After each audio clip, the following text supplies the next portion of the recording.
C'est grave ce qui se passe actuellement et en même temps c'est très inquiétant parce que l'artiste Teddy Benzo et Sosé sont en mode fallait pas me toucher, fallait pas m'attirer dans tes filets. Je t'explique tout après le jingle. Il n'y a pas de jingle mon frère, c'est moi le jingle. Cette vidéo a été sponsorisée par je sais pas. Amicita Parfumerie. Voilà, il n'y a pas l'homme. Tout a commencé lors de la conférence de presse entre Teddy Benzo et l'artiste Bioman parce qu'il fallait préparer son transfert. Lors de cette conférence de presse, Teddy Benzo s'est exprimé en disant ceci. Suivez cette vidéo. J'avais un artiste à l'époque qu'on appelait Sosé. Sosé, on travaillait sur son EP. On a sorti le premier single de Sosé. On est arrivé jusqu'à un niveau, à l'époque il y avait 2 traces. Trace Afrique, il n'y avait que 2 traces. Il y avait une trace Afrique. On est arrivé jusqu'à payer un zoom. Je n'ai jamais payé un zoom pour trace. Pour Nangaï. Jamais de ma carrière. J'ai 3 albums. On n'a payé jamais trace. On a lancé la zoom. Teddy Benzo, l'album sort, on a foutu en gauche jamais. Mais on a foutu en haut pour la suite. 1,5 million à l'époque. J'aurais pu acheter un taxi. 1,5 million. Le jour où Sosé a été approché par un jeune promoteur culturel, donc un businessman, il y a Point Noir, qu'on appelle Mickey. Sosé est venu me voir, il m'a dit, il y a un label qui va s'ouvrir, First Class. Vraiment, moi, j'aimerais collaborer avec eux, travailler avec eux, le vieux me sollicite et tout ça. Je lui dis, il n'y a pas de souci, petit, tu sais quoi, le business, c'est ça, il n'y a que 2 formes de fonctionnement. C'est comme ça. Soit, on fait ce qu'on appelle une coproduction, Belrage, nan label à Sikawana, comme ils veulent de toi, ou soit, ils rachètent le compte. Malheureusement, les choses ne sont pas faites. On s'est réveillé un matin. Ce que je vous dis, je n'ai jamais parlé de ça. Moi, j'ai appris la signature de Sosé sur Facebook. Donc, ma solo, il a eu Lilo. Lobby n'a pas signé.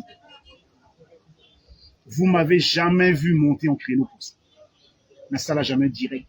Mais ça n'a jamais émission. Et l'autre. Parce que moi, ma priorité première, c'est l'arté. Bien entendu, après ces propos, l'artiste Sosé n'est pas resté silencieux. Écoutez la réponse de Sosé.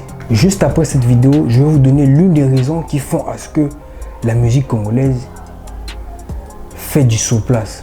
Je te respecte beaucoup. Pendant 8 ans, j'ai évité qu'on en arrive là. Pendant 8 longues années, j'ai évité qu'on en arrive là.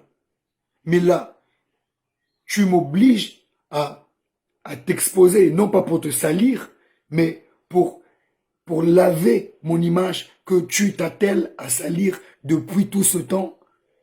Tu n'es pas sans savoir que comme toi, je suis un père de famille. Que c'est avec ce business que je nourris ma famille. Mais toi, tu veux mettre du sable de mon boîte. Tu tiens des propos mensongers à mon égard. Et tu as le culot de dire que tu as dépensé 1,5 million sur ma gueule. Mais tu aurais eu ces 1,5 million où? Tu aurais eu les 1,5 million là où? Sachant que en 2015, tu n'avais même pas de maison. Tu vivais chez Bacchus à Chimbamba. Après que ta femme t'ait quitté parce que, soi-disant, tu n'entrais pas assez de cash à la maison. En 2015. Et donc, quelqu'un qui est dans une situation comme ça, quelqu'un qui a le désir de briller comme toi à cette époque, il va prendre 1,5 million, mettre sur quelqu'un. Toi, tu peux faire ça. Voici ce qui se passe actuellement. Je ne veux pas dire que Sosé a raison ou Teddy Benzo a raison. J'ai plutôt une question à leur poser. Est-ce que c'était la meilleure façon des deux de s'exprimer sur Internet? Vous savez, je vais vous donner cet exemple. J'ai des amis ouest-africains, souvent je vais les rendre visite ou quand je vais faire mes achats au grand marché. Récemment, je suis allé voir un pote à moi, je tais son nom. Quand je suis arrivé, sa boutique était pleine. Tu vois, il avait des arrivages, tout ça. Je lui ai dit, ah mais frérot, ta boutique actuellement, c'est bon, hein, tu as eu des trucs, l'argent rentre. Il m'a dit, non frérot, toi tu es mon frère, je te dis la vérité. En fait, c'est vrai que je loue le local, mais c'est pas ma marchandise. Moi, je suis un peu étonné. Comment ça? J'ai cet espace, mais la marchandise, je prends chez mes frères. Ils me soutiennent un peu, ils me donnent un peu de marchandise. Et moi, ça me permet d'orner ma boutique. Et comment je gagne? Si je sais que cette tasse-là est vendue à 2000, c'est-à-dire qu'en prenant la marchandise de l'autre, je lui dois 2000. c'est que moi, je suis dans l'obligation de vendre cette marchandise, soit à 2500 ou à 3000, pour que je respire et pour que je libère l'autre. Tu vois un peu, au-delà de ça, tu dois voir l'amour qui existe entre les Ouest Africains. C'est-à-dire qu'ils essaient de se soutenir parce qu'ils se disent, bon, c'est vrai que si je ne le donne pas la marchandise, des fois, moi, je ne vais pas vendre toute la journée. Or, lui, il peut vendre. Or, ce qu'il va vendre m'appartient. Donc, nous sommes gagnants-gagnants. Mais ce n'est pas ce qui existe chez le Congolais. Un Congolais, quand il vend la cigarette devant un nightclub ou un bar, quand il voit un autre vendeur venir vendre la cigarette, c'est tout un problème. Pour lui, c'est grave.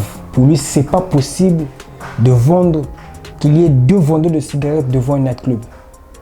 C'est comme ça que le Congolais vit. Et dans la musique, comment ça s'applique? Tu verras, des gens vont ouvrir un studio commercial. Un client va venir poser dans votre studio. Quelqu'un qui donne son argent. Il va faire un son, un très bon son, selon vous, qui est capable de rivaliser le son de votre artiste. Soit ils vont mal mixer le son, soit ils vont perdre les données. Ils vont t'expliquer comme quoi non, la machine a été infectée, tu dois refaire ton son.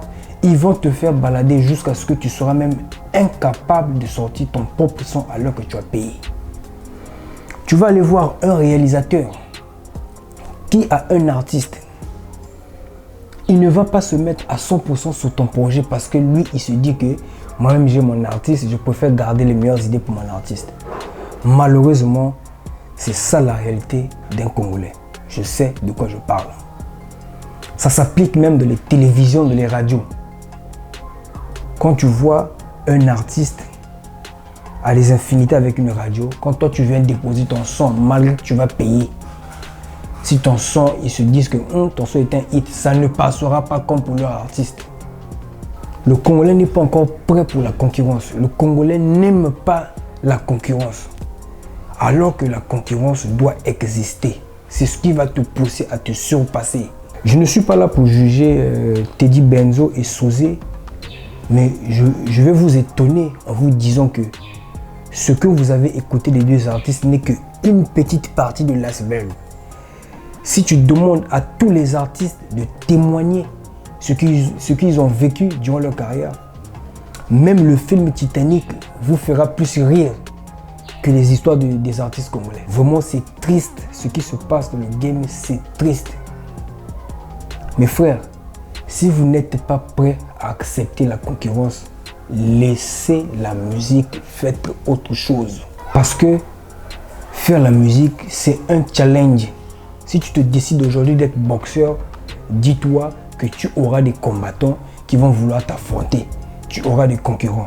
C'est comme ça que le monde avance. Même pendant des concerts, le Congolais est capable de venir boycotter le concert de son frère congolais. On sait ce qui se passe. Même pendant les contrats, un frère congolais est capable d'aller dire à une entreprise qui a besoin d'un artiste, il est capable d'aller boycotter son frère pour dire que non, lui, il ne faut pas le signer, il n'est pas poli. Voilà. Malheureusement, voici le vrai visage d'un Congolais. Internet, c'est une arme qu'il faut... C'est-à-dire que c'est une arme. La seule arme fiable que nous avons. Surtout qu'il faut souligner qu'au Congo-Brazzaville, il y a combien de chaînes? Il n'y a même pas plus de 10 chaînes. Et c'est passé dans les 5 chaînes ou 6 chaînes. Combien de chaînes diffusent la musique 24 heures sur 24? Zéro. Combien de radios diffusent la musique 24 heures sur 24? Zéro. Donc, la seule arme fiable que nous avons, c'est Internet. Il faut miser à fond sur Internet, communiquer au max. Parce que mettre un son sur YouTube, 0 francs. Créer une page YouTube, Facebook, Instagram, 0 francs. Mais vous, ça vous permet encore de règlement de compte. Cette méthode allait vous permettre de s'élargir, de vendre votre musique. Parce que vous avez tous le même refrain qu'au Congo, il n'y a pas de producteur, il n'y a pas de soutien. Mais au moins, il y a Internet. Applique-toi dans ton domaine. communique à fond. Si tu ne sais pas comment communiquer, il y a Google, va te renseigner, essaie de lire, de te former en ligne. C'est pour ton bien, mais vous prenez encore cet internet, vous utilisez ça encore contre vous. C'est dommage que après 8 ans, cette histoire explose. Parce que nous tous, on savait qu'il y avait des soucis au sein du label Bel Rage Musique, pour ne pas dire qu'entre Teddy Benzo et Sosé, on savait, on avait les doutes, mais jusqu'ici, personne n'avait la version des deux. On a eu la version de Sosé, on a eu la version de Teddy Benzo. Et libre à vous de dire qui a tort, qui a raison. Merci de m'avoir suivi. Ponani ninzambe mokili salama bouye. Ponani ninzambe mokili tonda na bakaina. C'était M. Corp de la zone. Bref.